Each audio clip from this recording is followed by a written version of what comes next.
Hello from Gardening at Dwensa here in Ireland, and you are very welcome to the September update, one in the series A Year in the Life of a Border, and each month we talk about this border here, the one behind me. So it's September now, time to see how the border is doing, to see what's looking well and what isn't, and well, let's just get on with it.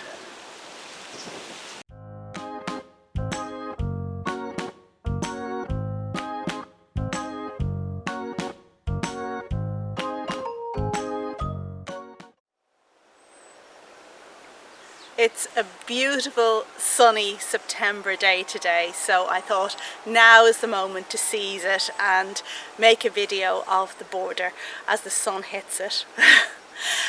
If you will recall, last month, August, was a terrible month for this border. We had so many storms and so much rain that everything was pretty much flattened. So I had to do a major overhaul, and that meant cutting back a lot of the perennials, specifically the very tall yellow flowered silphium that had just grown in such a way that its stems were completely bent, and it wasn't a tall presence at the back of the border at all. It was a very wonky presence that overhung other plants and stopped the likes of dahlias, etc. from flowering. So I did a good job on that, cut a lot of stuff back, stuff that normally I wouldn't cut back at this time of year, but because of the August that was in it, I was kind of forced to do so somewhat prematurely. But the result is a much neater looking border now, and you can see that while we don't have gallons of flowers, we do have a very neat border, and we can see properly the things that are in bloom or are in leaf and are looking well. So we're going to start our garden tour, or our border tour today, right here just at the part which is beside the greenhouse door. And the heuchera is the thing that looks the best over here at the moment, with its purple foliage doing really well. But there is a hidden secret here underneath the euphorbia. So if I lift up the euphorbia, you can see that we have some little seedlings. And what is that, you may ask? Well, that is Begonia sutherlandii, which is a tender begonia, but it has come through several winters here. So you want to see what that begonia looks like when it's in full flower, and we will need to go over here, and here we can get a better idea of it. So this is a shade-loving trailing begonia that I have grown for many years, and it dies back in autumn and goes dormant, and then I lift the bulbs and store it dry in the greenhouse. So in autumn I take the pot, once the foliage has died back, and just tip it on the ground here beside the greenhouse to get the bulbs out. And then I lift them and put them into a paper bag, but obviously I've been missing some, maybe little tiny ones, and these have gone into the earth and they have flourished. Moving away from those hidden begonias, our next port of call is the Celmisia. And Celmisia you probably know as silver-leafed plants, but this is a green one, and this is a very hardy one, and this is also one that can be grown from seed. I don't know if any of you have tried growing the silver Celmisia from seed. It's woefully difficult. I think the seed has to be super fresh, but this green one is really quite easy to grow from seed. It's finished flowering now, and I've cut back the flower spikes, and just looking behind it there you can see that we do have some gaps in the border. And that of course is down to the Trojan work you saw me doing just there recently, where I cut back the silphium and put it on the compost. We have in front there, Ligularia. Still looking okay. I've deadheaded it since you saw it last. And then we have this little yellow thing at the front. Remember this thing? It comes from the Azores Islands, and the flowers really are quite dandelion-like, but I'm dying to have big massive flowers eventually. That little orange dot over there is a calendula, Candyman orange, my absolute favourite. Travelling up, we see a couple of salvias, and the one on the left is the one that smells like a baboon's bottom. Yeah, the foliage is supposed to smell like a baboon's bottom. Let's give that a go.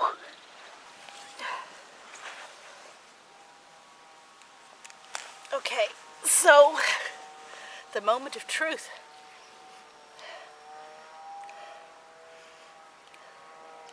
Actually, you know what? I'm not quite sure what a baboon's bottom is supposed to smell like. Is it like that? It's not that bad if it is. But I have lost my sense of smell recently, so it's actually quite difficult for me to determine that. The salvias look fabulous, of course, when the sun catches them. Really lights them up. Now, the one on the left is a self-seeder, and it will seed itself quite well around the border. Not in a weedy kind of way, but in a good kind of way. And we can see how I've dealt with that down below. So down here we have some seedlings that the plant has decided to throw, and you will recall that my border has a lot of self-seeders in it. So when weeding, it's very important to decide what your priorities are, decide which plant it is you're going to favour, and in this case the likeness came out and I favoured the salvia. And this one, of course, is Amistad, which is renowned for its blackish bracts, a really attractive feature. I'm going to leave it in the ground this winter and test whether it's hardy with me. Moving a little bit further over, we have the Eucomis, still looking quite magnificent. That's the pineapple flower in the middle there. And we have some dahlias. This one is Bora. I thought I was planting something else, but this one is Bora, and it's looking good. This is a semi-cactus dahlia, and it's quite difficult to tell the difference between cactus and semi-cactus, in my book anyway. I guess the cactus ones are spikier than the semi-cactus. But the colours are super, aren't they? They're really, really gorgeous. It's kind of pinky, peachy, with a yellow in there at the base of the petals. And even though this one has the lower petals a little bit bedraggled now, it still looks gorgeous. And here we have the Eucomis just in front of it, which is looking fabulous at the moment, really, really nice.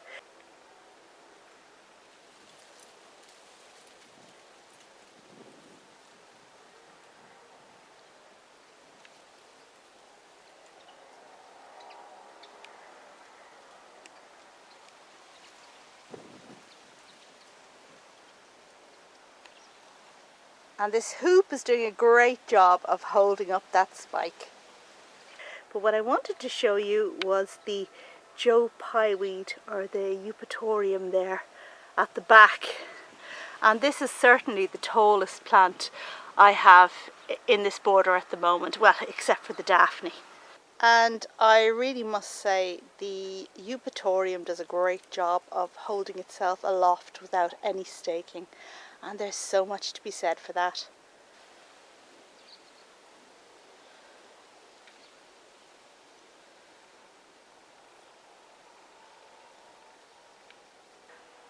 Also looking great at the moment are the grasses. And I must say that from September onwards really is the time when grasses come into their own and shine, and just add that essential element of movement into a border. And when the sun catches them, so pretty. Now this one has been combed recently. when I say combed with my fingers so that the loose seed heads have come out, and it looks really, really good. But do you see that pink stuff just to the base of it? We're going to have a look at that now. And this here is a bulb, an autumn flowering bulb called Colchicum Waterlily. And it's a really beautiful one for this time of year. It looks like it belongs to another season, like it's just been dropped in by spring. Spring was passing and said, don't forget me, here's a little something to remind me by, and just gave us Colchicum Waterlily. Now, they don't hold themselves up very well in my garden, but they're still lovely to have. And I think I am going to companion plant them right now. Let's see what I have.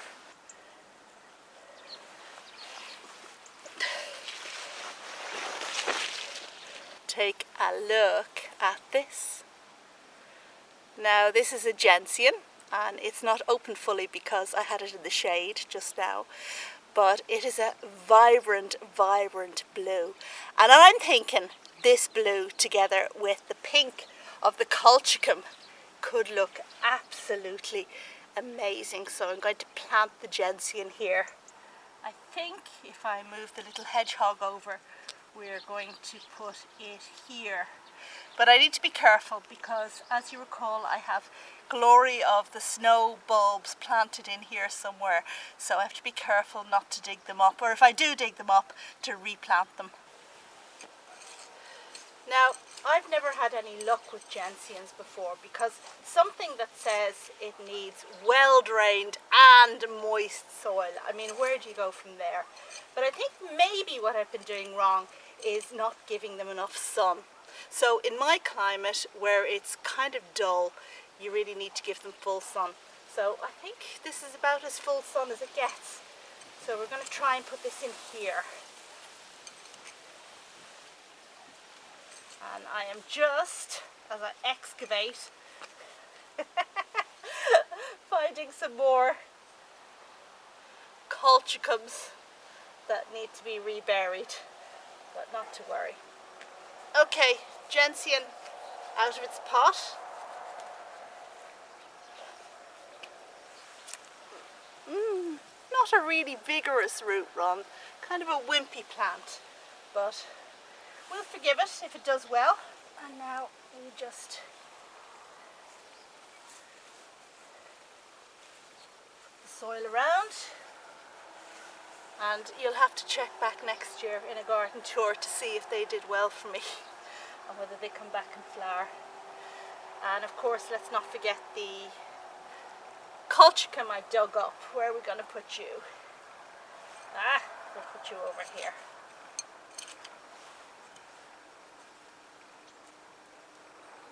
One more thing, let's not forget this. It is the time of year that we need to lift our calla lilies, and I made a video about that some time ago, so please check that out if you've any questions about it. In this particular one, the foliage has completely died back, so we've nothing to worry about. But for the rest,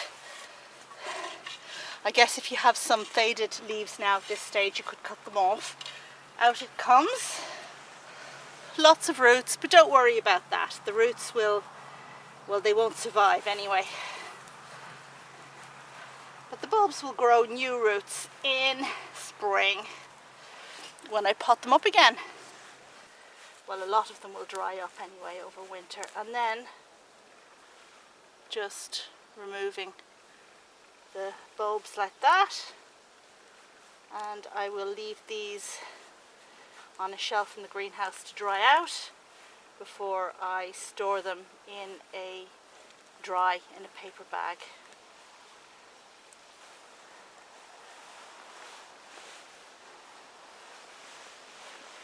And as for this soil here, you know what, I'm not going to waste it. A little bit around my gypsophila there.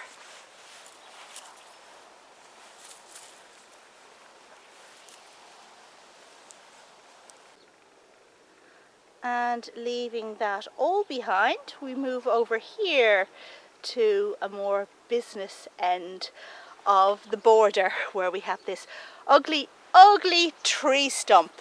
And you will recall that I uploaded a video very recently talking about how I planted 3 beautiful clematis around this stump. So hopefully it won't be an ugly stump for long. But there's just one thing I want to do. And I think it's time to remove this gallant Echium that has seeded into just the leaf litter here in the tree. I don't want it messing up my beautiful clematis, so out it comes. And over here we have a few little things. Unfortunately, I've not managed to catch any of the dahlias in flower. We have an orange one opening there and another one there, and I had the most amazing giant flower not very long ago, but none to show the camera now. You will also see the blue hydrangea behind. There we have its flowers, but perhaps what you don't notice is that green spire in the middle of the picture.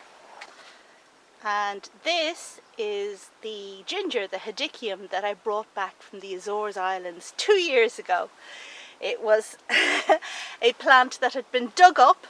This kind of ginger is invasive in the Azores, and it had been dug up to be discarded, and I saved this little bulb, and it's going to reward me now by flowers, and I hope that they will be hardy and go on to flower over and over again forever and ever in this particular corner. And with that, I guess that kind of sums up everything I wanted to show you in the border in this September border tour, which I do hope you found interesting. It could be that you're planting a border yourself and you're looking for something that flowers in a particular month, in which case do check out this series. And you know, there could be something in June that you want for your June border, and you can see it if I've grown it here. And I guess that brings me to the end of this video, a year in the life of a border, the green border, and this was the September episode, which I hope you enjoyed. And if so, check back round about the end of October to see what we do in this border then. In the meantime, enjoy your garden. I wish you so much good weather and happy garden times. Get out there, get those hands in the soil. It does us all a power of good. Thank you very much for watching. And oh yeah, just before I finish, I wanted to remind you that I have enabled membership on my channel, which means if you want more from the channel, if you want to be eligible for perks such as specialized videos. Now this, I guess, is for the real plant geeks out there. So if you want to see specialized videos and take part in a seed giveaway that I'll be doing soon, then check out memberships and perhaps it's the option for you. Thanks for watching. Bye.